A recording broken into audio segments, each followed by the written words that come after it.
Foi um negócio assim medonho. O que eu acho mais impressionante assim, como é que um time que 4 dias antes contra o Vasco, tudo bem, foi empate, teve o erro no final, chances perdidas, mas o time jogou bem, né? Qual a diferença do Vasco e o Peñarol? Será que são times tão distantes um do outro?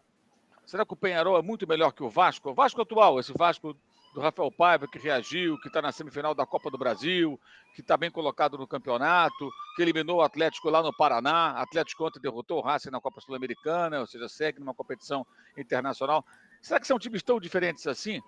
Claro, o comportamento das equipes, a estratégia, você vai encontrar diferente. Digo de nível. Acho que a grande diferença, lógico, jogou muito bem o Peñarol e mereceu vencer, é a maneira como o Flamengo se comportou, né?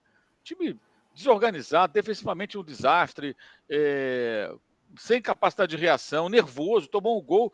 O Flamengo tomou um gol no começo do jogo e parecia o time que tomou um gol no final do jogo, sabe? Quando falta pouco tempo e entra em desespero. Porque, nossa, tomamos o gol, e agora? Temos poucos. Não, tinha o jogo inteiro. Tipo assim, apressado. Escalação equivocada, trocas confusas, jogadores no plural, fora da condição física ideal. Acho que isso também foi um erro grave do Tite, não ter considerado que você colocar o Pulga, que andou lesionado e está mal tecnicamente, o Arrascaeta, que sempre está mal fisicamente, né? O Arrascaeta está mal fisicamente, é o normal dele. E o De La Cruz voltando de lesão, mais o Alexandre, que não jogava há meses, foi bem domingo, ele joga de novo em menos de uma semana. Não é contraditório? Você pega, por exemplo, um técnico que fala tanto na condição física, tem que estar inteiro fisicamente, que eu não preservo, na verdade, eu preservo, não poupo e tal. Aí o Alexandre não jogava há meses, jogou domingo muito bem, aí ele joga de novo na quinta. Será que era a melhor escolha? E mesmo para fazer trocas, né, a demora, né? Então, o Tite errou muito. Só acho que o Flamengo cai de novo, já está caindo, né? A sua torcida em grande parte. E os de sempre, que querem troca de técnico a cada 5 minutos, né? Que tem os de sempre, né? Que só querem trocar de técnico. Se o cara não se chamar Jorge Jesus e não tiver sotaque português, não serve. No dia que o Jorge Jesus parar de trabalhar, ó, me aposentei, não sei o que essas pessoas vão fazer. Então tem essa turma. Mas essa turma nem conta, porque eles sempre estão reclamando.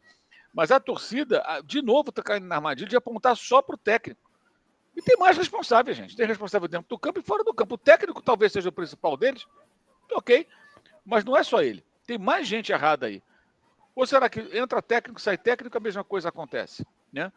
E agora eu acho assim, que o Flamengo, além disso, ele não tem o direito. O Flamengo que eu falo, os jogadores, comissão técnica, diretoria, todos envolvidos, não tem o direito de jogar a toalha.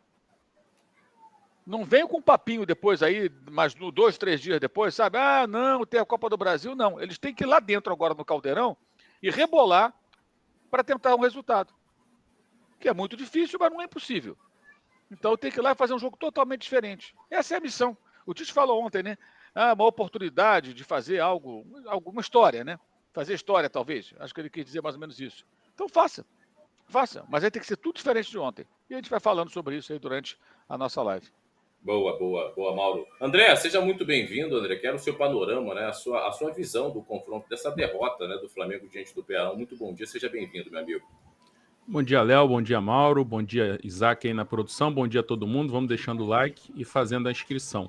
Peço desculpa aí, vai vazar um som aí, porque tá tendo uma obra aqui no vizinho. Muito ruim, né? E era um jogo assim, para a história de Flamengo e Peñarol na Libertadores, o Flamengo tinha que entrar muito inteiro nesse jogo e talvez um pouco ciente da sua missão, de quebrar um tabu histórico, né? E de enfrentar uma equipe organizada. A última vez que o Peñarol chegou numa final de Libertadores foi com a Gui, 2011, só caiu pro Santos do Neymar. O Neymar desequilibrando já numa fase, não era nem ali em 2009, já 2 anos depois, já como craque do time e tal, ele que decidiu a Libertadores pro Santos, né? Então era um jogo difícil pro Flamengo. E o Flamengo entrou, acho que muito disperso, e depois, quando tomou o gol, entrou em pânico, como o Mauro falou. Entrou em pânico. E aí nada deu certo. E aí, assim, foi uma noite. Era para o Flamengo acabar com esse tabu com o Peñarol, que nunca venceu e nem fez gol no Peñarol, ainda que numa amostragem pequena, mas numa amostragem muito simbólica. Porque foram 2 jogos contra o Flamengo do Zico e 2019, que foi o ano da redenção do Flamengo, da conquista. Tudo bem que foi com o Jorge Jesus e o jogo foi com o Abel Braga, mas tá lá. Qual foi a derrota? Teve a derrota pro Emelec, mas o Flamengo se classificou. Qual foi o time que o Flamengo não venceu? O Peñarol. Então era um jogo historicamente muito relevante para o Flamengo. O Flamengo tinha que estar muito inteiro. O ideal seria estar completo, inteiro, em comunhão com a torcida, voando. Mas não era o caso. Então tinha que entrar muito concentrado, muito competitivo, e a gente não viu isso. E um monte de coisa que deu errado, né? Porra, o Tite escolhe o Pulgari, um cara que já teve muitas atuações ruins, já teve muitas atuações boas, mas ontem ele foi uma tragédia. Ele errou praticamente tudo que ele tentou e armou o contra-ataque do gol do Peñarol. Então, o Tite não se ajuda, né? O Tite não se ajuda e as circunstâncias também não. Aí ele escolhe o Alexandro. O Alexandro, com 30 minutos do jogo, aliás, com 20 minutos, ele deu um pique. Ele caiu no chão e depois, para voltar, foi um sofrimento. Eu falei, caramba, esse cara não tinha a mínima condição de começar jogando hoje. E aí começou jogando e não ajudou nada. Os laterais tentando apoiar por dentro. O Alexandre atacando pelo corredor sem fôlego. O Varela atacando por dentro e o resto do time todo atacando por dentro. E o Pulgar e o De La Cruz só dando passe por dentro. E o meio fechadinho do Peñarol. Aí é brincadeira. Aí o Tite olha isso tudo e não faz nada. Aí, meu amigo, não tem o que falar.